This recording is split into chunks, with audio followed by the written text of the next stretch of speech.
बंद ठेवायची आहेत. हे पुरुषोत्तम मी मनापासून ते तथागतावर ज्यांचा प्रकाश आहे व्याप्त अनिर्बंध दशदिशा आणि माझी निग्रही मनीषा तुझ्या भूमीत जन्म घेण्याची मनचक्षुंना घडते तुझ्या भूमीचे दर्शन. तेव्हा त्रैलोक्यातील सर्व भूमीत तिची श्रेष्ठता जाणते. आकाशा समान सर्व समावेशक ती तुझी भूमी आहे. ती अनंत आणि असीम सन्मार्गानुसारी तुझी करुणा आणि मैत्री सर्व भौतिक विश्वात श्रेष्ठ आहे. जन्मजन्मांतरीच्या पुण्य संचयाचा जणू परिपाक आणि तुझा ज्ञानप्रकाश सर्वव्यापी पसरतो. जणू चंद्र सूर्याचे रूप दर्पण असते. माझी अशी प्रार्थना तिथे जन्म घेतलेले प्राणी मात्र तुझ्या सम करो तू सत्यघोष सदोदित. हे बुद्धा हे बुद्धा हे बुद्धा. मी लिहितो आहे इथे लेख हा आणि गातो गीतेही. तुझे व्हावे साक्षात दर्शन हीच करते प्रार्थना. अखिल प्राणी मात्रा सहित ह्या धन्य भूमीत हो मला जन्म प्राप्त. हो मला जन्म प्राप्त. हो मला जन्म प्राप्त. साधु.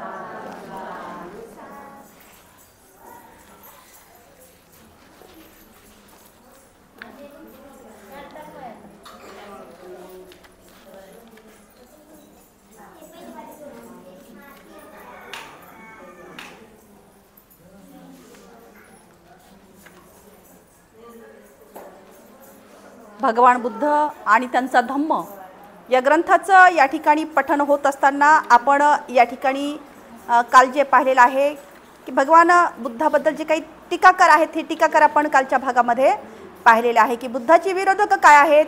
बुद्धाचे विरोधक अर्थातच त्यांनी या ठिकाणी काय काय टीका केलेल्या आहेत हे आपण या ठिकाणी पाहिलेलं आहे. आणि आज आपण या ठिकाणी घेणार आहोत विशाखेची दानशूरता.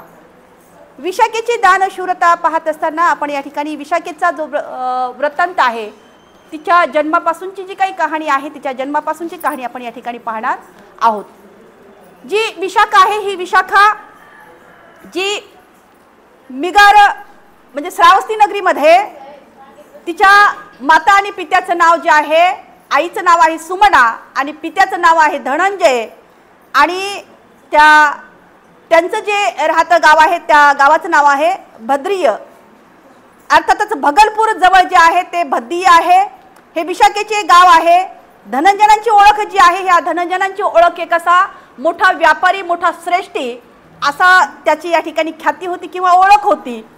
विशाखेच्या जी बालपणाची एक छोटीशी कथा आहे. जी विशाखा तिचं जे जेमतेम वय केवळ 7 वर्षाचं होतं म्हणजे खेळून खाण्याचं हे वय होतं. आता ह्या 7 वर्षाच्या विशाखेनं आपल्या आजोबाकडे एक हट्ट केलेला आहे. जसे आपले बालक बालिका सुद्धा आपल्या आजी आणि आजोबाकडे हट्ट करत असतात तशा या चिमुकली विशाखेनं जिचं वय किती होतं 7 वर्षाचं. आता ह्या 7 वर्षाच्या विशाखेनं बाल विशाखेनं या ठिकाणी आपल्या आजोबाकडे एक हट्ट केलेला आहे.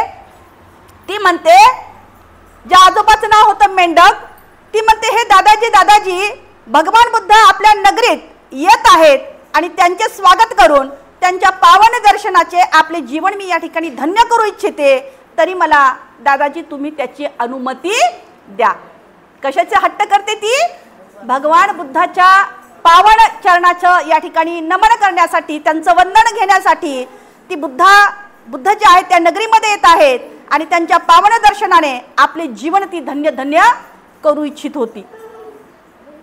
भगवान बुद्ध जे आहेत त्यावेळेस तथागतांचा सम्यक संबुद्ध हा 1250 भिक्खू संघासह विशाखेच्या गावी भद्रिय नगरात आले. त्यावेळेस तिचे आजोबा मेंढक हे विशाखेचे आजोबा आहेत आणि त्या आजोबाकडे ही चिमुकली जी आहे हट्ट करते. बाल विशाखेचे हे शब्द ऐकून महाश्रेष्ठी मेंढक याला खूप असा अपार आनंद झाला. म्हणजे आपल्याला सुद्धा आपलं बालक पहा, जर त्रिवार वंदन करत असेल तर ते पाहून आपल्याला सुद्धा काय होतं? आनंद होतो की माझा जे बालक आहे या ठिकाणी त्रिवार वंदन करतं आणि ते पाहून आपल्याला एक वेगळा आनंद निर्माण होतो. आणि तशाच पद्धतीने या आजोबाला सुद्धा ती बाल विशाखा ही असा हट्ट करते आणि हा हट्ट पाहून त्याला सुद्धा काय झालेला आहे? आनंद झालेला आहे. बस एवढीच गोष्ट बेटा, माझे कन्या, तुझी ही इच्छा लगेच पूर्ण होईल. आपल्या मुनिमाकडे जाऊन तो या ठिकाणी म्हटलेला आहे की माझ्या मुलीला या ठिकाणी तथागतांचं दर्शन घ्यायचं आहे, बुद्धांचं दर्शन घ्यायचं आहे आणि माझ्या या राजेशाही थाटाला, माझ्या या जे काही या ठिकाणी मी एक मोठा व्यापारी आहे, धनिष्ठ आहे आणि माझ्या या साजेल असंच या ठिकाणी माझी जी बालिका आहे ही त्या भगवंताच्या दर्शनाला जाईल. आणि मग तो जो आहे दास दासी आणि आणखी काही या ठिकाणी महिला सुद्धा, तिच्या मैत्रिणी सुद्धा, अशा एकूण जवळपास 500 ज्या मुली आहेत, ज्या दासदासी आहेत, या सगळ्यांना या ठिकाणी त्या भगवंताचं दर्शन घेण्यासाठी तो रथ जो आहे त्या बालिकेला तयार करतात. आणि बाकीचे या ठिकाणी तिच्या दासदासी, तिच्या मैत्रिणी या सर्वजणी ज्या आहे एकूण 500 या ठिकाणी भगवान बुद्धाच्या दर्शनासाठी जात आहेत.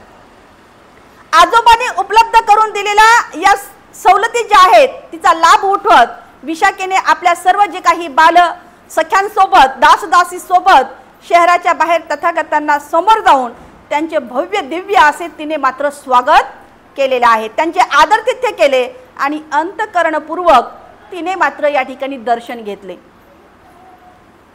आता दर्शन घेतलेलं आहे आणि पुढे जे आहे आता मात्र विशाखेचं जे वय आहे आता 12 वर्ष झालेलं आहे. विशाखा 12 वर्षाची असताना त्यावेळी तो पिता जो नगरश्रेष्ठी अर्थातच जो मोठा असा व्यापारी आहे ज्याचं नाव धनंजय आहे, हा आता जो आहे प्रसंजित याच्या कौशल राज्यातील जी साकेत नगरी आहे, पूर्वीची साकेत नगरी आणि आताच काय आहे मग? आताची अयोध्या आहे. ज्या साकेत नगरीमध्ये उत्खनन करत असताना खूप मोठे आपल्याला त्या ठिकाणी भगवान बुद्धाचे अवशेष मिळाले आहेत. कारण ती साकेत नगरी पूर्वी जी आहे भगवान बुद्धाची ही एक खूप मोठी अशी या ठिकाणी एक पूजा स्थान होतं किंवा त्या ठिकाणी त्यांचे वेगवेगळे या ठिकाणी सम्राट अशोक राजाने वेगवेगळे शिलालेख, वेगवेगळ्या प्रतिमा या ठिकाणी उभारलेल्या होत्या. आणि म्हणून त्या ठिकाणी अयोध्याचं ज्यावेळेस बांधकाम होऊ लागलं त्यावेळेस जसं जसं त्या ठिकाणी खोदकाम होऊ लागलं तसं तसं त्या ठिकाणी आपल्याला अवशेष दिसून येऊ लागले होते. आणि म्हणून या ठिकाणी ही साकेत नगरी जी आहे, या साकेत नगरीत सपरिवार येऊन विशाखेचं कुटुंब आता त्या साकेत नगरीमध्ये वास्तव्याला आलेलं आहे. भगवंताच्या काळात भारतातील मोठ्या नगरापैकी ही साकेत नगरी एक नगर होतं. म्हणजे खूप मोठी अशी ही साकेत नगरी होती. उर्वरित जे आहेत आजूबाजूला अन्य अशी शहर होते आणि साकेत नगरी जी आहे खूप अशी मोठी होती. आणि त्या साकेत नगरीच्या आजूबाजूला जी शहरं होती ती म्हणजे पुरिया, चंपा, राजगृह, श्रावस्ती, कौशंबी आणि वाराणसी. विशाखेचं वय जे आहे आता वाढत आहे आणि तिचं आता मात्र ती आता वयामध्ये आलेली आहे. विवाह योग्य झाल्याबरोबर त्या श्रावस्ती म्हणजे त्या साकेत नगरीमधील माता पिता जे आहेत, पिता धनंजय, त्यांना मात्र आता मुलीच्या लग्नाची चिंता वाटू लागलेली आहे, काळजी वाटू लागलेली आहे. आता मात्र ते त्या मुलीच्या लग्नाच्या शोधामध्ये आहेत. शोधामध्ये असताना या बालकन्येला या ठिकाणी जो मेंढक आहे, हा मेंढक या ठिकाणी त्या कन्येला पाहतो आणि ती कन्या त्याला आवडते आणि मग त्याचा मुलगा जो आहे पूर्णराम कुमार याच्याशी या ठिकाणी त्या विशाखेचा या ठिकाणी जो लग्न या ठिकाणी ठरलं जातं आणि मग तो धनंजय जो आहे पिता तो मात्र आपल्या मुलीच्या लग्नाच्या जोमाने अशा तयारीमध्ये लागतो। हा मिगार जो आहे याचा मुलगा हा सुद्धा एक म्हणजे व्यापारीच असतो आणि त्याचा पुत्र पूर्णवर्धन कुमार याच्याशी तिचा विवाह लावून देण्यात येतो आणि लग्न फारच या ठिकाणी तो पिता थाटामाटामध्ये पार पाडतो।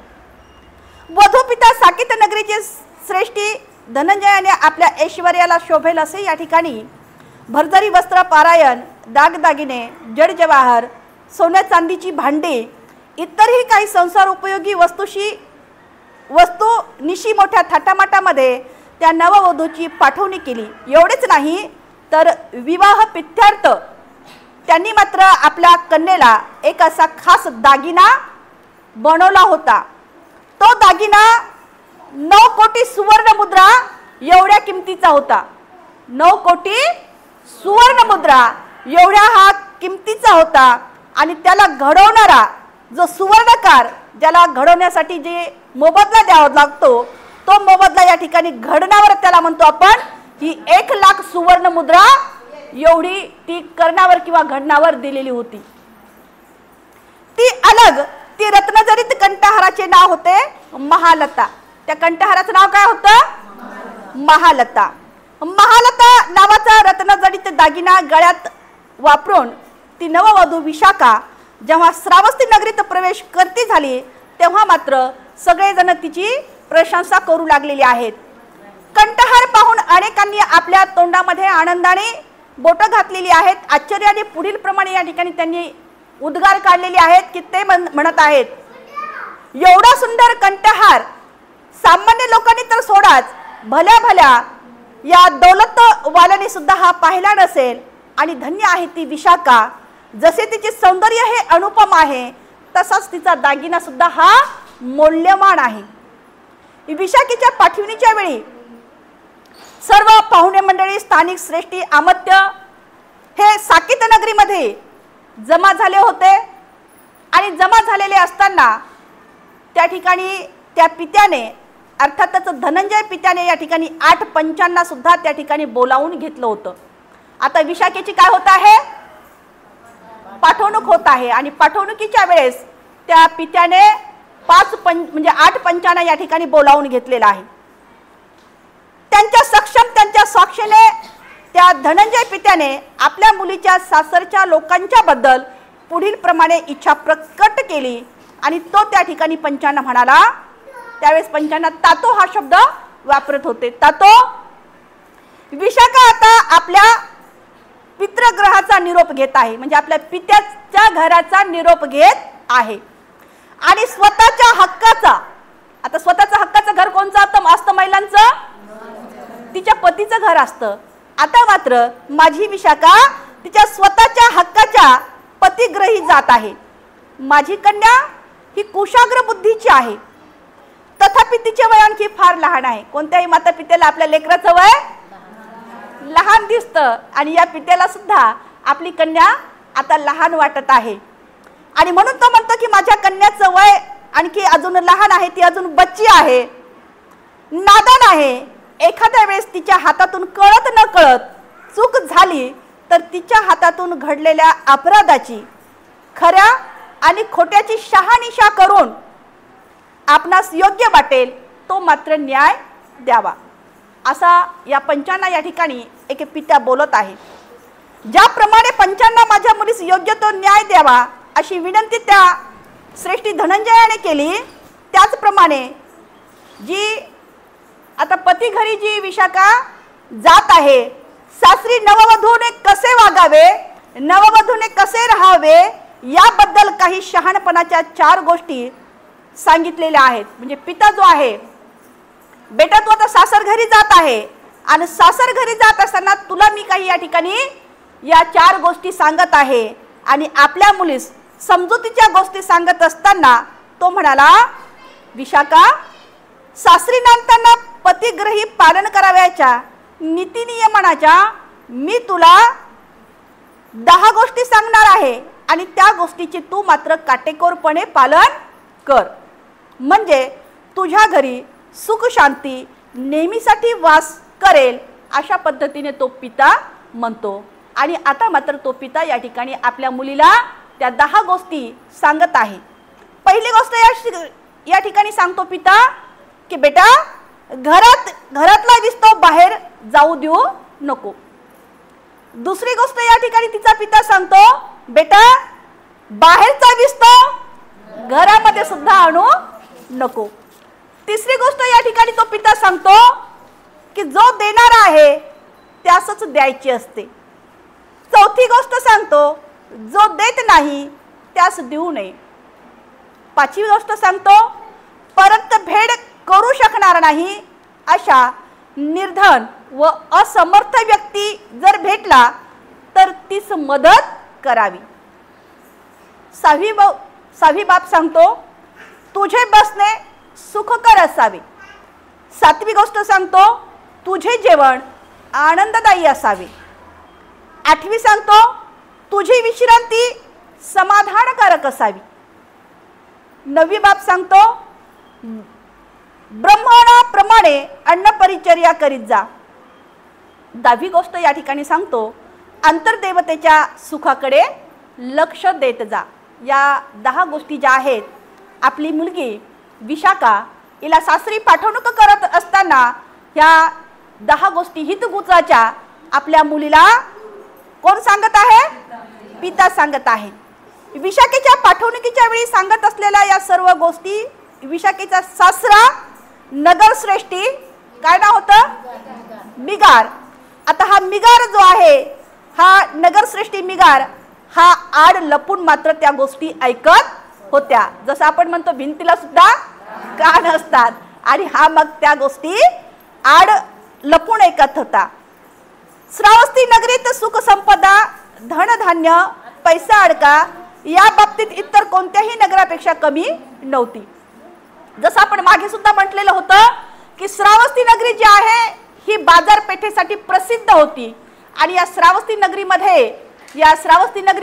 मधीलच जो आहे या विशाखेला या ठिकाणी दिलेला आहे.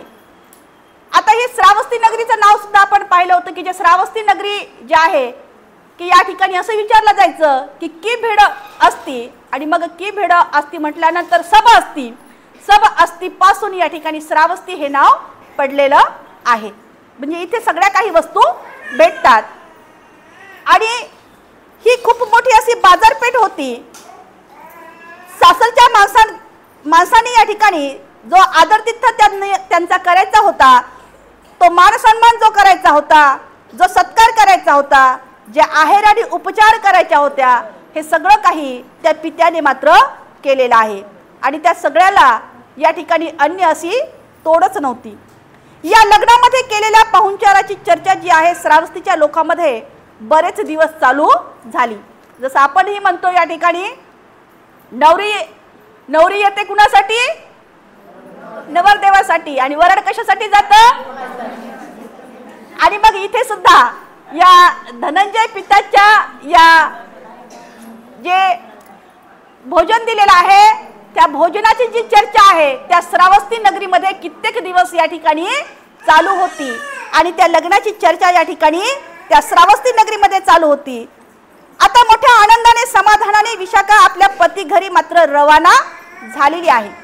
रवाना झाली आणि त्या ठिकाणी ती आता प्रवेश करती झालेली आहे. प्रवेश केला, आणि मग आता प्रवासामध्ये करत तिला त्या ठिकाणी सायंकाळ झालेली आहे, संध्याकाळ झालेली आहे. आणि संध्याकाळ झाल्यानंतर लग्नाच्या पहिल्या रात्री विशाखा आपल्या पती श्री पूर्णवर्धन कुमार याच्या कक्षेत प्रवेश करते न करते तोच तिला मिगार यांच्या अश्वशाळेतून एका घोडीचा कणण्याचा किंकाळण्याचा आवाज आलेला आहे. आणि मग हा आवाज ऐकल्यानंतर ती मात्र आता त्या अश्वशाळेमध्ये, म्हणजे त्याला तबेला म्हणतात, त्या तबेल्यामध्ये घोड्याचा जाते. त्या ठिकाणी पाहते तर ती घोडी प्रसूतीच्या वेदनेने असह्य झालेली आहे, ती किंकाळत आहे. आणि मग ते तिला पाहवलं नाही आणि तिने दासीला सोबत घेतलेला आहे. एक जो कंदील तिने सोबत घेतलेला आहे आणि मोहरीचं गरम तेल करण्यासाठी सांगून समस्त त्या घोडीच्या अंगाला तिने त्या तेलाने मसाज केलेली आहे.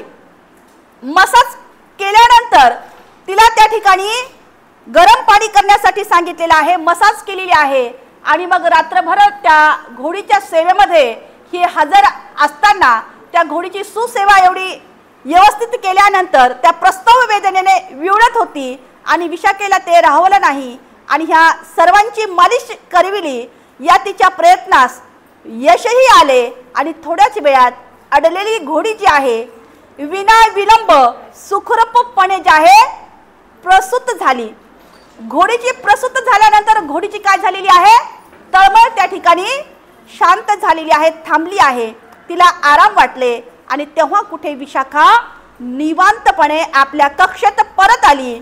आणि त्यावेळेस जो आहे सकाळ कधी झाली म्हणजे सूर्योदय कधी झाला हे सुद्धा तिला कळालं नाही. आणि अशा प्रकारे विशाखाच्या सासरचा पहिला दिवस हा मात्र प्राणी मात्रेच्या सेवेमध्ये संपन्न झाला. पती सासू सासरे सर्वांशी मिळून मिसळून वागणे आणि नौकर चाकरांशी सगळ्यांशी पाळीव प्राण्यांच्या या सर्वांचे हवे नको पाहणं हे आनंदाने आणि हर्ष उल्लासाने ही विशाखा करत होती. सर्वांशी तिने जे आहे आपले आपुलकीचे वागणे आणि आपला मिलनसर स्वभाव या वृत्तीने तिने दासदासीपासून तर नगरातील सर्व जनतेची मने मात्र जिंकली होती. या नगरसृष्टी मिगार जो तिचा सासरा हा सासरा मात्र जैन जे आहेत या म्हणजे मिगार जो आहे भगवान महावीर वर्धमानाचा हा अनुयायी होता आणि विशेष प्रसंगी दिगंबर जैन साधूंना बोलावून त्यांना भोजनदान देण्याची त्याची प्रथा होती. आता मात्र त्याच्या मुलाचं नुकतंच लग्न झालं आणि मग त्याला असं वाटलं की आपण या ठिकाणी आपल्या साधूंना भोजनासाठी बोलवलं पाहिजे. आणि मग तो आता त्या साधूंना प्राचारण करतो की माझ्या या घरी तुम्ही अन्नदानासाठी यावं. आणि मग सर्वजण साधूंना भोजनासाठी निमंत्रित केल्यानंतर बहुसंख्येने त्या ठिकाणी त्या बिगारच्या घरी सगळे साधू जे आहेत आलेले आहेत आणि आल्यानंतर त्याचं घर या ठिकाणी भरून गेलं. सर्व साधूंनी आसन ग्रहण केल्यानंतर मिगारने आपल्या सुनेला बोलावणं पाठवलेलं आहे की माझ्या या नववधूला या ठिकाणी या कक्षेमध्ये जे मेन कक्ष आहे त्या कक्षामध्ये घेऊन या, कारण तिला सांगा की आपल्याकडे अहर्त आलेले आहेत.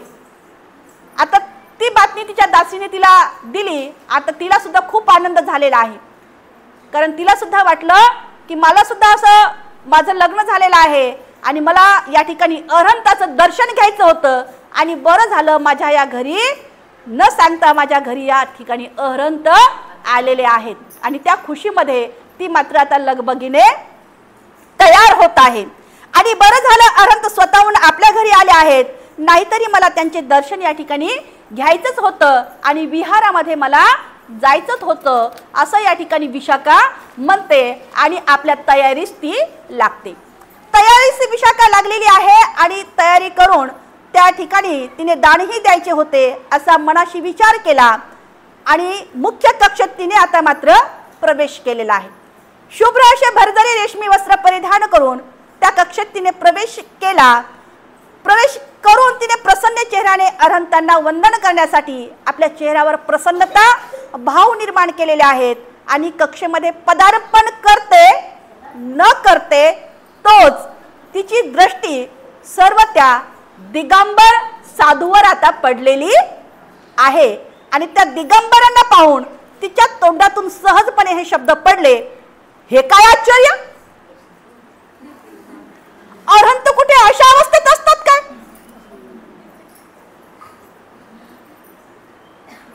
एवढे बोलून ती सासऱ्याच्या इच्छेप्रमाणे त्यांना वंदन न करता आपल्या कक्षेमध्ये निघून गेली. आता मात्र ह्या जैन साधूंना खूप असा राग आला.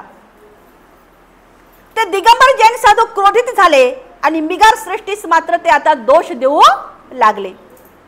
काय तुला एवढ्या मोठ्या या जगामध्ये कोणती दुसरी कन्या मिळाली नाही का, असे ते साधू त्याला म्हणू लागले. अशा दुशील मुलीस तू तुझी सून बनवून या ठिकाणी आणली आहेस. त्या मायावी बुद्धाची ती शिष्या आहे आणि तुझ्या घरी आलीच कशी. हिला धक्के मारून हाकलून दे. ही महाकुललक्षणी आहे.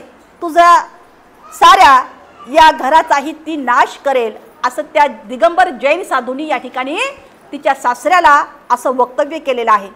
अशा तऱ्हेने सर्व दिगंबर जे आहे साधू अत्यंत क्रोधित गरजले आणि बिचारा मिगार मात्र हात जोडून त्या ठिकाणी त्यांची विनवणी करू लागलेला आहे. त्या ठिकाणी तो कटू वाणी या ठिकाणी मुकाट्याने श्रवण करू लागला. मिगार जो आहे मोठ्या धर्म संकटात या ठिकाणी सापडला होता, कारण विशाखा जी आहे ही मोठ्या घरातली मुलगी होती. एका मोठ्या धनिष्ठ धनवानाची मुलगी होती, सुशील कन्या होती. याशिवाय मिगार हा सामाजिक परंपरेच्या बंधनामध्ये सुद्धा बांधला गेला होता. विशाखास तो घरातून हकलून देऊ शकत नव्हता.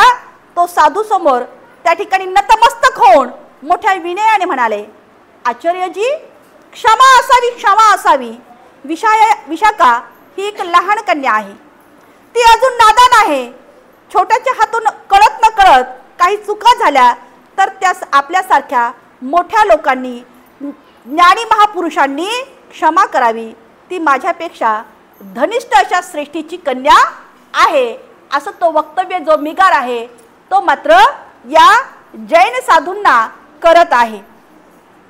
तेव्हा मी तिला घरातून बाहेरून काढूही शकत नाही. कृपा करून शांत व्हा आणि माझ्यावर दया करावी. माझ्या घरच्या या भोजनाचा आपण लाभ घ्यावा. आता मात्र ते जैन साधू जे आहे आता अन्न ग्रहण करतात आणि तिथून ते निघून जातात. निघून गेल्यानंतर मिगार श्रेष्ठी या ठिकाणी आता अन्न ग्रहण करत आहे. आपल्या मोठ्या आसनावर तो आता बसलेला आहे आणि एका सुवर्ण पात्रामध्ये निर्जल पायसाचे भोजन आता तो ग्रहण करत आहे. म्हणजे एका सोन्याच्या पात्रामध्ये त्यावेळेस जे आहे राजा महाराजा आणि मोठे मोठे जे काही व्यापारी होते त्यांच्याकडे सोन्याचे पात्र होते आणि तो आता त्या सोन्याच्या पात्रामध्ये निर्जल असं पायस म्हणजे खिरीचं अन्न ग्रहण करत आहे. आणि तेवढ्यामध्ये जे आहे तिकडनं एक काशाय वस्त्र परिधान केलेला भिक्खू जो आहे चारिका करत त्या विशाखेच्या घरी आता आलेला आहे. तो भिक्खू त्या ठिकाणी दाराच्या समोर उभा आहे. आता उभा आहे आणि तो भिक्खू हा मिगारने मात्र पाहिला आणि त्याला पाहून न पाहिल्यासारखं केलं आणि त्याच्याकडे पाठ केली आणि इकडे तोंड करून तो मात्र आपलं अन्न ग्रहण करत आहे. आता विशाखेने हे दृश्य पाहिलं. तिला या ठिकाणी आनंद झाला, परंतु माझे सासरे या ठिकाणी त्यांना दान देऊ इच्छित नाहीत. या दोन हाताने या ठिकाणी ते दान देऊ इच्छित नाहीत किंवा त्यांना पुढे जा असा सुद्धा शब्द काढत नाहीत. आणि हे पाहून ती मात्र दुःखी आणि कष्टी झाली. आता आपल्या सासऱ्याला न दिसता आणि भिक्खूंना मात्र दिसता असे आडोशाला उभं राहून ती मात्र त्या भिक्खूंना म्हटली, क्षमा असावी म्हणते, माझे सासरे या ठिकाणी शिळे अन्न खात आहेत. आता हे शब्द त्या सासऱ्याने ऐकले आणि त्या सासऱ्याला आलं ना राग. मी एवढे त्या सोन्याच्या पात्रामध्ये एवढं मिष्ट असं अन्न खात आहे आणि मग असं एवढं मिष्ट अन्न खात आहे आणि मग या ठिकाणी माझी सून मला अशी म्हणते की मी शिळं अन्न खात आहे. आता त्याला खूप असा राग आला आणि रागाच्या भरामध्ये त्यांनी आता आक्रोश निर्माण केला. कारण अगोदरच काय झालं होतं, या जैन साधूचा या ठिकाणी अपमान झालेला होता. या जैन साधूचा त्या सुनेनं मात्र वंदन न करता जो जैन आणि दिगंबर साधूचा हा अनुयायी होता त्यांचा मात्र या ठिकाणी अपमान झाला. त्याचा जो राग आहे त्याच्या डोक्यामध्ये आधीच भरलेला होता आणि आता मात्र माझी सून या ठिकाणी म्हणते की मी शिळं अन्न खात आहे आणि त्याला आता खूप राग आला आणि तो मोठमोठ्याने या ठिकाणी ओरडू लागला की या ठिकाणी सगळ्यांना तो आरडाओरडा करून बोलवलं, मोठमोठ्याने ओरडू लागलेला आहे. पुढे तो म्हणाला, या विशाखेस आत्ताच्या आता माझ्या घरातून घालून द्या. माझ्या पवित्र घरात मलाच म्हणते की शिळं अन्न मी खात आहे. ही अशी भाषा करते. किती दुवर्तनी आहे ही, किती कुललक्षणी आहे. माझ्या घरात माझा अपमान करते. हिला थोडीशी सुद्धा लाज वाटली नाही, निर्लज्ज गोठली, असं तो आपल्या सुनेला बोलू लागला. आता मिगारच्या घरातील सर्व दासदासी प्राण्यापासून तर नौकरापर्यंत सगळ्यांची मनं मात्र जिंकली होती या विशाखेनं. आता हे नौकरांना विशाखेचा स्वभाव माहीत होता आणि त्या सासऱ्याचं जे बोलणं ऐकून ते मात्र कधी विशाखेकडे पाहतात तर कधी सासऱ्याकडे पाहत आहेत. आता त्यांना काय करावं हे काही कळेना. दारावर आलेल्या वंदनीय बौद्ध भिक्खूंना मिगार करवी झालेल्या या अनादारामुळे ती आधीच या ठिकाणी दुःखी आणि कष्टी झाली होती आणि या घटनेमुळे बौद्ध भिक्खूवरील तिचा जो आदर होता, तिची जी श्रद्धा होती, या श्रद्धेस असा खूप मोठा तिच्या धक्का बसलेला होता. आणि त्यानंतर या सासऱ्याचं असं बोलणं, हे बोलणं ऐकून ती विशाखा या ठिकाणी नाराज झाली आणि पुन्हा मिगारची तिला या ठिकाणी तकलादू भाषी ज्या घराबाहेर बोलण्याची होती ती भाषा, तिचा मात्र या ठिकाणी आता स्वाभिमान जागृत झाला. स्वाभिमान जागा करण्यास तेवढे बाब या ठिकाणी पुरेशी ठरली. ती मोठ्या धीर गंभीरपणे आवाजात आता मात्र म्हणाली, मी तुमची विकत आणलेली दासी नाही किंवा मला घरकाम करणारी सेविका म्हणून आपण घरी आणलेलं नाही. मी तुमच्या मुलाची परिणिती आहे, आपली पुत्रवधू आहे, अशी तशी नाही. चार चौघामध्ये या ठिकाणी मी लग्न करून आलेली आहे आणि अशी तशी आलेली नाही, असं या ठिकाणी ती आपल्या सासऱ्याला म्हणते. माझ्यासारख्या निर्दोष मुलीस कोण घराबाहेर काढते ते पाहतेच मी. माझे आई वडील अजून हयात आहेत आणि या घरावर माझाही तितकाच अधिकार आहे. ती आता आपल्या सासऱ्याला अशी बोलते आणि त्यांची कन्या अशा घराबाहेर जा म्हटल्यावर मी जाते का, असं ती म्हणून एवढे म्हणणाऱ्याने जाणाऱ्यापैकी मी नाही, ती दृढपणे आपल्या सासऱ्याला बोलू लागली. घराबाहेर काढण्याची आपली तकलादू भाषा आता बंद करा. अशा प्रसंगी मार्ग काढण्यासाठीच माझ्या वडिलांनी बिदाईच्या वेळेस साकेत नगरीमधील या पंचांना या ठिकाणी बोलवलं होतं आणि अशा जर काही घटना घडल्या तर माझे पिता म्हटले होते की त्याची शहानिशा झाल्याशिवाय या ठिकाणी जायचं नाही आणि माझ्यावर जे तुम्ही आरोप केलेले आहेत त्याची शहानिशा झाल्याशिवाय मी मात्र या घराच्या बाहेर पाऊल टाकणार नाही. आताच्या आता माझ्या पित्यांना तुम्ही निरोप पाठवा आणि नंतर काय आहे तर त्याचा न्याय निवाडा होईल. आता मात्र मिगार सुद्धा रागा भरलेला होता. तो पण म्हटला आता तर तसंच होईल आणि ताबडतोब त्यांनी आता आपल्या इव्हायाला अर्थातच धनंजयाला निरोप पाठवलेला आहे की तिथे या ठिकाणी तुम्ही जर जेवण केलं असेल तर इथं साकेत नगरीमध्ये मात्र हात धुवायला या. असा निरोप पाठवल्यानंतर एका पित्याला चुनचुन लागली, नुकतीच माझ्या कन्याला मी या ठिकाणी बिदाई केलेली आहे आणि असं काय घडलं असावं की माझ्या या ठिकाणी इथं जेवण केलं असेल तर तिथं हात धुवायला या असं सांगितलेलं आहे. तो पिता मात्र रात्रभर झोपू शकला नाही. त्याला वाटलं की काय घडलं असावं, काय झालं असावं असं त्याला वाटलेलं आहे आणि मग सगळेजण त्याला समजूत काढू लागले. आता आपल्याला तिथे जायचंच आहे ना, कशाला चिंता करताय, कशाला तुम्ही हे करताय, आम्ही आहोत ना पंच म्हटले तुमच्या सोबत, तुम्ही काही चिंता करू नका. आणि मग सगळेजण या ठिकाणी ते 8 पंच आणि पिता, काय पित्याचं नाव होतं, धनंजय पिता, हा धनंजय पिता या ठिकाणी आता मात्र निघालेला आहे. निघाल्यानंतर त्या ठिकाणी आता ते पोहोचलेले आहेत. तिथे त्यांचं आगत स्वागत झालेलं आहे आणि आगत स्वागत होऊन त्यांना या ठिकाणी अल्पोहार त्या मिगार श्रेष्ठीनं दिलेला आहे आणि सगळं अल्पोहार वगैरे खानपान झाल्यानंतर त्या ठिकाणी आता मात्र पंचांची त्या ठिकाणी एक घरामध्ये मीटिंग भरलेली आहे किंवा सभा भरलेली आहे. तो ते पंच म्हणतात की हे श्रेष्ठी, तुम्ही आता राग सोडा आणि शांत मनाने आपले म्हणणे या ठिकाणी सविस्तर सांगा. ते पंच जे आहेत आता मात्र त्या मिगारला म्हणत आहेत की तुमचं काय म्हणणं आहे तर सविस्तर सांगा आणि राग सोडा. असं म्हणून त्या ठिकाणी मिगारने पहिला आरोप त्या ठिकाणी केला. काय आरोप केला की ही तुमची कन्या, मी माझ्या घरामध्ये जेवण करत असताना ती या ठिकाणी बौद्ध भंते तिथे आले आणि माझा अपमान तिने या विशाखेने केला आणि ती त्या ठिकाणी म्हणते की मी शिळं अन्न खात आहे, आणि त्यावेळेस मी सोन्याच्या पात्रामध्ये एवढं मिस्त असं खिरीचं भोजन करत असताना ही असं बोलते. हा या ठिकाणी तिच्यावर आरोप केला. आता ते पंच मात्र त्या विशाखेला विचारतात, काय बेटा हे तुझे सासरे जे म्हणतात ते खरं आहे का? आता ती कन्या उत्तर देते, होय मी जे म्हटले ते बरोबर आहे, मी असंच बोलले होते ते मात्र बरोबर आहे, परंतु माझा बोलण्याचा हेतू मात्र वेगळा होता. जे बोलले ते बरोबर आहे, परंतु माझा मात्र बोलण्याचा हेतू वेगळा होता. कारण एक बौद्ध भिक्खू चारित्र्य करत आमच्या दरवाजाच्या समोर येऊन उभे राहिले. त्यांची भिक्षा त्यांनी मागितली. त्यावेळी माझे सासरे खिरीचं अन्न ग्रहण करत होते. भंतेना पाहून शिष्टाचार म्हणून उभे राहणे तर सोडा, त्यांना वंदन करणे तर सोडा, त्यांना भिक्षा म्हणून काहीतरी त्यांच्या भिक्षा पात्रामध्ये वाढणे तर सोडा, उलट ते त्यांना पाहून न पाहिल्यासारखे भासून त्यांच्या पाठ फिरून खाली मान घालून आपल्या पायसाचे जेवण मात्र करतच राहिले. भंते मात्र दारावर त्या ठिकाणी उभेच होते.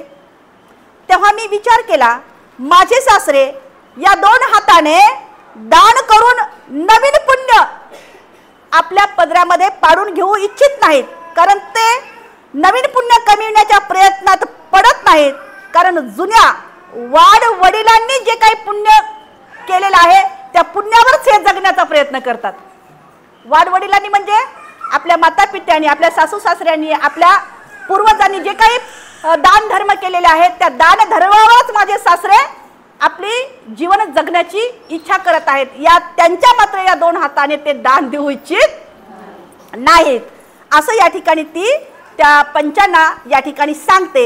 आणि पंचांना या ठिकाणी विशाखेचं वागणं योग्य वाटलं. तेव्हा मिगारकडे वळून ते म्हणाले, इथे तर विशाखेची कसलीच चूक आम्हाला आढळतच नाही. आमच्या मुलीने या ठिकाणी काय चूक केली ही आम्हाला दिसूनच आलेली नाही.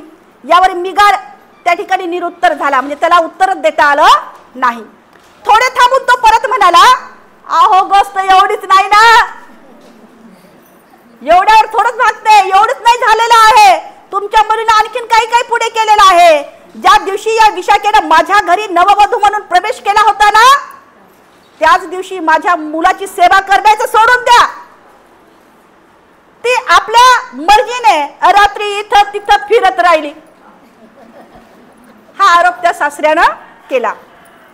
पंचांनी पुन्हा विशाखेला विचारलं, काय बेटा तुझे सासरे जे म्हणतात ते बरोबर आहे का? यावर नम्रपणे विशाखेने उत्तर दिलेलं आहे. ती म्हणाली, तातो माझे सासरे जे बोलत आहेत ते कुठल्याही प्रकारची माहिती न घेता बोलत आहेत. त्यांचे म्हणणे या ठिकाणी चुकीचे आहे. वास्तविक त्या रात्री यांच्या या आश्वशाळेतील एक घोडी प्रसव वेदनेने तडपडत होती, किंकाळत होती, आणि या घरच्या मालकाचं आणि नौकरांचं कुणाचंच तिकडे लक्ष नव्हतं. आणि ते आवाज माझ्या कानावर पडले आणि मी या ठिकाणी माझ्या रूममध्ये प्रवेश करते न करते तेवढ्यात मला ते आवाज आले आणि मला त्या तबेल्यामध्ये, त्या अश्वशाळेमध्ये जावं लागलं. सोबत मी दासींना घेतलेला आहे. प्रकाशासाठी एक कंदील घेतला होता आणि घोडीचे त्या तेलाने सर्व रात्र तिची मालिश केली. गरम पाणी मागून तिला स्नान घातले आणि तिच्या सर्वांगीण मालिश केली. प्रेमाने तिला थोपटले आणि या सेवेमुळे ती शांतपणे सुखरूप प्रस्तुत झाली. तिची एवढी सेवा करेपर्यंत सकाळ कधी झाली हे मला कळालं नाही. आता मात्र तातो बाळ आणि बाळांतीन दोघेही सुखरूप आहेत. आता हे जे वक्तव्य ऐकून त्या पंचांना मात्र आपल्या मुलीचा अभिमान वाटला. हे ऐकून त्या पंचांना आपल्या कन्येचा अभिमान वाटला. ज्या दिवशी अभिमान वाटलेला आहे आणि मग पुन्हा ती मिगारकडे पाहतात आणि ते मिगारला मात्र आता पुन्हा खाली मान घालावी लागली. आणि तुमच्या घरात दास दासींना जे करू नये ते आमच्या कन्येने केलेलं आहे असं म्हणून या ठिकाणी त्याला पुन्हा या ठिकाणी मान खाली घालावी लागली. एवढ्याच गोष्टीवर तो थांबला नाही.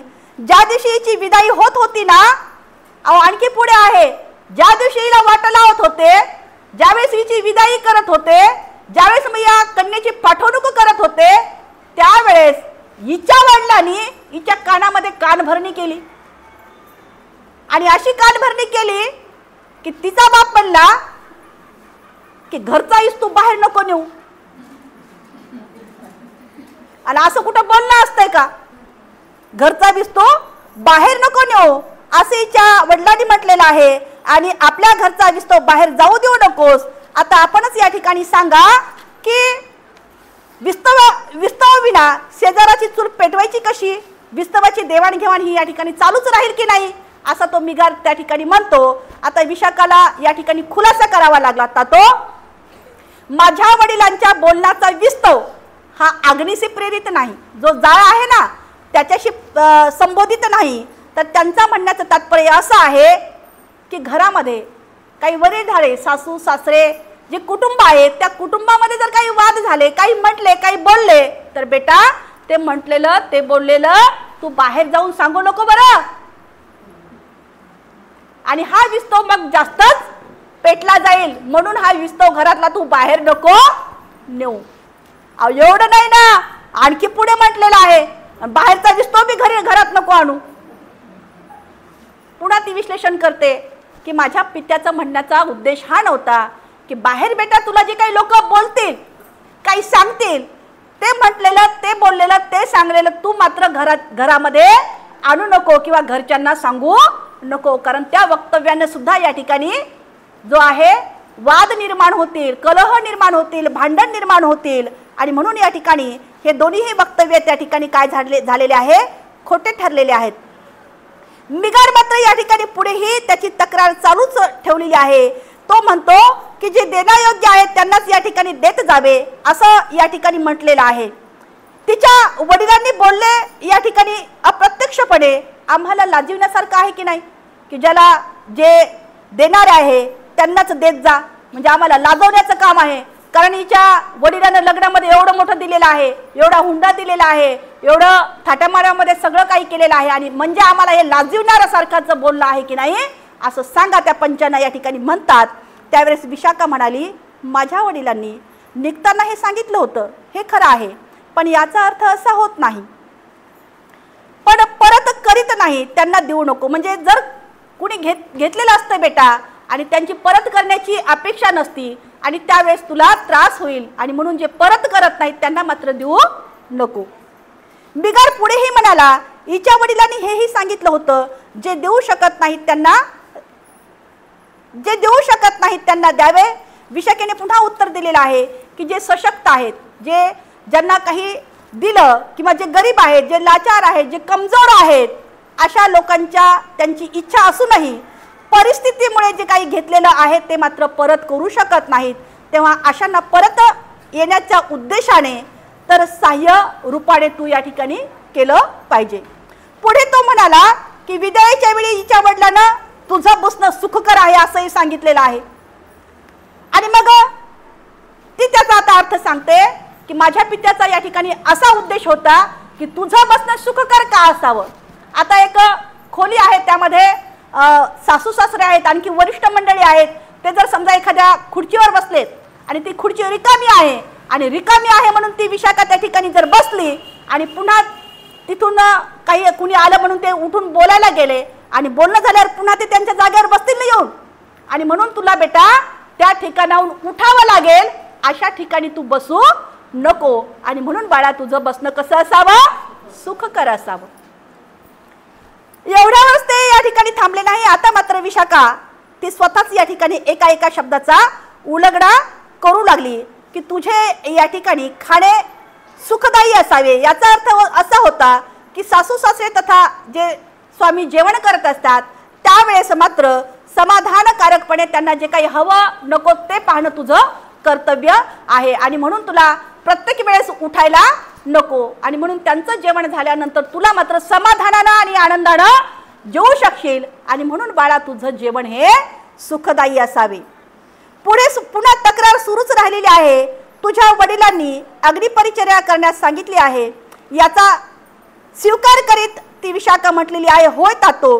अशी सुद्धा सूचना या ठिकाणी केली होती की ज्याप्रमाणे एखादा ब्राह्मण आपल्या देवदेवतांना प्रसन्न करण्यासाठी वेगवेगळे या ठिकाणी जो भोग करतो किंवा जो अग्निधारे यज्ञ हवन करतो, त्याच प्रकारे सुनेने सासू सासरे पती तथा परिवारातील अन्य वरिष्ठ सदस्यांची निष्ठापूर्वक सुसेवा केली पाहिजे। पंचांनी विशाखाला एक प्रश्न आणखी विचारला, धनंजय श्रेष्ठीने तुला असंही बजावलं होतं का की अंतर्देवतेचा नमन करत जा? यावरती हो म्हटली। आणि अंतर्देवतेचा अर्थ असा होतो की जे काही आपल्याजवळ आहे त्यातील सर्वात प्रथम दारावर आलेले जे काही भिक्खू आहेत, जे काही प्रव्रजित आहेत, त्यांना मात्र त्यानंतर म्हणजे त्यांना दान द्यावं आणि त्यानंतरच या ठिकाणी स्वतः खावं। पूर्वी जे आहे दारावर जर कुत्र आलं तर त्याला आपण थोडासा भाकरीचा तुकडा देत होतो आणि म्हणून दारावर जर कोणी आलं तर आपल्याला जसं घडेल जे घडेल ते मात्र बेटा दान देत जा। यावर या ठिकाणी सगळ्या गोष्टी ऐकल्यानंतर त्या मिगालला या ठिकाणी आपली माडच खाली घालावी लागलेली आहे, कारण सगळे जे उत्तर या ठिकाणी निरुत्तर झालेले आहेत आणि सारे पंच या ठिकाणी उठून उभे राहिलेले आहेत आणि मग कोणावरही विनाकारण दोषारोप करणं बरं नाही असं ते पंच त्या ठिकाणी म्हणाले। मिगाल पूर्णतः त्या ठिकाणी निरुत्तर झाला आणि गलगलित्र झालेला आहे। त्यावर विशाखास घराबाहेर काढणे कोणत्याच दृष्टिकोनातून उचित वाटत नाही असं ते पंच म्हणाले। यावर विशाखा मात्र आता मध्येच बोलली। ती काय म्हटली, चातो मला सासऱ्याने स्वतःहून घराबाहेर जाण्यास सांगितलं तेव्हा मात्र मला घराबाहेर जाण्याची माझी इच्छा नव्हती किंवा मला या ठिकाणी घराबाहेर काढण्याची कारणे खोटी होती आणि म्हणून मी जाण्यास तयार नव्हते। पण आता ती संपूर्ण बाब आपल्या समोर आरशासारखी स्वच्छ दिसत आहे, स्पष्ट झालेली आहे। आता मात्र दुधाचे दूध आणि पाण्याचे पाणी झालेलं आहे असा न्याय देऊन आपण पंचांनी मला निर्दोष या ठिकाणी ठरवलं आहे। आता मला स्वतःलाच या घरात राहायचं नाही। हे माझे सासरे कधीच सारासार विचार करू शकणार नाहीत, कोणास ठाऊक आणखी कधीही कसलाही विवाद उभा करतील। माझी पंचांना या ठिकाणी अशी विनंती आहे की त्यांनी मला इथून ताबडतोब माझ्या माहेरच्यासाठी निघण्याची परवानगी द्यावी। एवढे बोलून दासीकडे वळून दासींना विशाखेने आदेश दिला होता, रथाची व्यवस्था करा, आता मला माहेरी निघायचं आहे। मिगाल आता मात्र मोठा लज्जापूर्ण झालेला आहे आणि लज्जापूर्ण मनाने म्हणाला, मुली मला क्षमा कर, मी अजाणतपणे आरोप केला होता, म्हणजे मी काही न जाणता तुझ्यावर आरोप केला होता। आपणास त्रास द्यावा असा मात्र माझा हेतू बेटा मुळीच नव्हता। माझी चूक आता माझ्या लक्षात आली, तेव्हा कृपा करून मला क्षमा कर, मला माफ कर। ज्यावेळेस सासरा दोन्ही हात जोडतो ती विशाखा मात्र लागलीच उठली पटकन आणि तिने मात्र आपल्या सासऱ्याला हात जोडू दिले नाही। मोठ्याने लहानाकडे माफी मागायची नसते असं ती मात्र विशाखा आपल्या सासऱ्याला म्हटली। आपण माझ्यासाठी पूजनीय आहात, आपण माझ्यासाठी पूजनीय आहात। मोठ्याने लहानाकडे क्षमा मागायची नसते। आपण निकटनावर विश्वास ठेवता, म्हणजे जैन साधूवर आपण विश्वास ठेवता आणि माझा संपूर्ण परिवार मात्र बुद्ध धम्म आणि संघ अर्थातच बुद्धाच्या या तत्वाने वागणार आहे, त्यांच्यावर श्रद्धा ठेवणार आहे। भगवान बुद्धाच्या पावन धम्माला समर्पित माझा हा परिवार आहे। ते त्यांच्या भक्तीतच नेहमी रत असतात आणि त्यामुळे इथं सासरी केवळ माझी हीच अडचण होत आहे। काय तिची सासरी अडचण आहे की भगवान बुद्धाच्या धम्माचं या ठिकाणी अनुकरण होत नाही। बुद्धाच्या पावन धम्माला माझा परिवार समर्पित आहे, मी समर्पित आहे आणि ते मला या सासर घरी पाहायला मिळालं नाही। भिक्खूंच्या या दर्शनाविना माझं जगणं हे दुष्वार होईल। जर मला इथे भगवान बुद्ध त्यांचा विशाल अशा भिक्खू संघाची सेवा करण्याची संधी जर मला या ठिकाणी प्राप्त झाली तर मला इथे मात्र सुखाने राहता येईल, ही इच्छा त्या ठिकाणी विशाखेनं प्रकट केली। काय प्रकट केली तिने? दुसरी इच्छा प्रकट केली का काही नाही, तर मला भगवान बुद्धाची या ठिकाणी आणि त्यांच्या संघाची लाभ मिळाला पाहिजे, त्यांची सेवा मिळाली पाहिजे आणि त्यांची सेवा करण्याची संधी मला या ठिकाणी प्राप्त झाली तर मला मात्र माझ्या या संसारामध्ये सुखाने नांदता येईल। विशाखाचं घर सोडून निघून जाण्याच्या या निर्णयावर बुद्धाच्या धम्माच्या आणि संघाच्या सेवेच्या या परवानगीच्या अटीवर घरी राहण्याचा तिचा हा जो काही निर्णय ऐकून मिगारचा जीव मात्र थोडा भांड्यात पडला आणि त्याच क्षणाचाही म्हणजे कोणत्याही क्षणाचा विलंब न करता मिगार म्हणाला, बेटा तुझ्या इच्छेनुसार तू भगवान बुद्ध, त्यांचा धम्म व त्यांचा संघ याच्या श्रद्धेची तू मात्र सेवा करू इच्छिती असं या ठिकाणी तो म्हटला. आणि मग त्या ठिकाणी असं म्हटल्यानंतर आता मात्र विशाखा आपल्या सासर घरी नांदू लागली. सासर घरी नांदत असताना त्या ठिकाणी तिने आता मात्र भगवान बुद्धाच्या त्या संघांना सुद्धा आमंत्रित केलं होतं, भोजनदान दिलं होतं.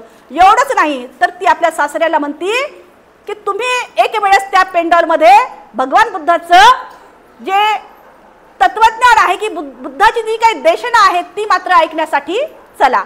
आता सुनेचं त्याला ऐकावं लागणार आहे ना. तो म्हटला ठीक आहे, एवढंच तर ऐकायचंय मला, केवळ सुनेसोबत जायचंय आणि पेंडॉलमध्ये बसून ऐकायचंय. आता तो सुनेसोबत निघालेला आहे. सुनासोबत निघतो तेवढ्यात त्याला ते जैन साधू दिसतात. जैन साधू काय म्हणतात, तू निघलास काय आज तुझ्या सुनेसोबतच त्या बुद्धाचं प्रवचन ऐकायला? तो म्हणतो नाही बाबा, मी जाणार तर आहे सोबत, परंतु मी त्या पेंडॉलमध्ये बसणार नाही, पेंडॉलच्या बाहेर बसेल. असं म्हणून तो त्या ठिकाणी रवाना होतो किंवा जातो. आणि गेल्यानंतर मात्र या ठिकाणी त्या भगवान बुद्धाचे जे शब्द, जे प्रवचन ऐकून मात्र त्याच्या मनावर म्हणजे त्याच्या चित्तावर एक वेगळा परिणाम होतो. आणि तो परिणाम पाहून त्या मिगारच्या या आश्वासनानंतर म्हणजे त्याने ते आश्वासन दिल्यानंतर आणि भगवान बुद्धाचं या ठिकाणी प्रवचन ऐकून त्याचा जो मन या ठिकाणी परिवर्तन झालं आणि श्रद्धेने त्यांना या ठिकाणी त्या भगवान बुद्धाच्या वचनाला तो त्या ठिकाणी त्याच्या मनामध्ये परिवर्तन झाल्यानंतर मध्ये गेलेला आहे. आणि मग मध्ये गेल्यानंतर तो त्या ठिकाणी बुद्धाची ही अमृतवाणी त्याला लाभ झाला. मिगारने ते मान्य केले आणि धम्मदेशन ऐकण्यासाठी जेव्हा तो या ठिकाणी सुनेच्या मागे चालू लागला तेव्हा सगळे या ठिकाणी ते निगडपंथीय त्यांना भेटले आणि त्यांचं न ऐकता हा भगवान बुद्धाची धम्मसुद्धा ऐकण्यासाठी जात आहे. आणि ती धम्मसुद्धा ऐकून तो मिगार मनाशी म्हणाला, त्या एवढे या ठिकाणी शब्द ऐकून याचा त्याला पश्चाताप झाला आणि तो भगवंताच्या समोर आला. भगवंताच्यांनी आपले डोके ठेवून तो म्हणाला, भगवान मला क्षमा असावी, माझे आज डोळे या ठिकाणी उघडले आहे, माझ्या अज्ञान अंधकार दूर झाला आहे. आजपासून मी त्रिशरण ग्रहण करीत आहे, पंचशील आचरण करत आहे. मी आजपासून बुद्ध, धम्म, संघ यांना शरण आलो आहे. भगवंतांनी त्यास उठवले, त्याच्या डोक्यावर हात ठेवला, आपल्या असीम कृपेने त्यांना धन्य धन्य केले. मिगार श्रेष्ठी आपल्या सुशील जी पुत्रवधू होती, पुत्रवधू म्हणजे आपल्या मुलाची पत्नी, जी आपली सून होती, ही सून माहिती सांगताना तो म्हणाला, भगवान या श्रद्धाळू या महान बालिकेने मला आपल्या पावन या धम्माच्या दर्शनाचा लाभ करून दिलेला आहे. आणि ही विशाखा माझी आता सून नाही तर माझी आता ती धम्म माता आहे. आता ती माझी काय झालेली आहे, माझी सून आता ती मात्र धम्म माता झाली आहे. कारण हिच्यामुळे माझा आता या ठिकाणी नवा जन्म होत आहे. मी अनार्य याचा आता आर्य होत आहे. माझा या पुत्रवधूच्या या पुण्याईमुळे हा तिचा अभागा सासरा भरकटलेल्या मार्गाने वाटचाल करू लागला होता. आता मात्र तो सोडून कल्याणकारी मार्गाचा अनुगामी बनला आहे. आणि म्हणून मिगार श्रेष्ठी व विशाखा यांचे आजपर्यंतचे असलेले जे नाते होते सासरा आणि सुनेचे, हे नाते बदलून ते आजपासून मात्र कसे झाले होते, माता आणि पुत्राचे झालं होतं किंवा बालक मातेचे बनले. विशाखेचे नाव त्या दिवसापासून मिगार माता विशाखा असे पडले. अशा या विशाखेला आज आपण या ठिकाणी त्रिवार साधुवार देऊया. साधू साधू साधू. बाकीचा भाग आपण उद्या पुन्हा पाहणार आहोत पार्ट 2 मध्ये, कारण आणखी आपली विशाखा संपलेली नाही.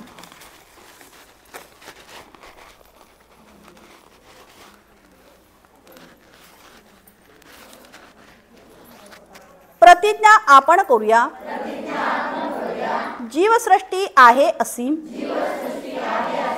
ती भवसागर पार नेण्याची. प्रतिज्ञा आपण करूया, आपणात दोष असंख्य, ते नष्ट करण्याची प्रतिज्ञा आपण करूया. आहेत सत्य अनंत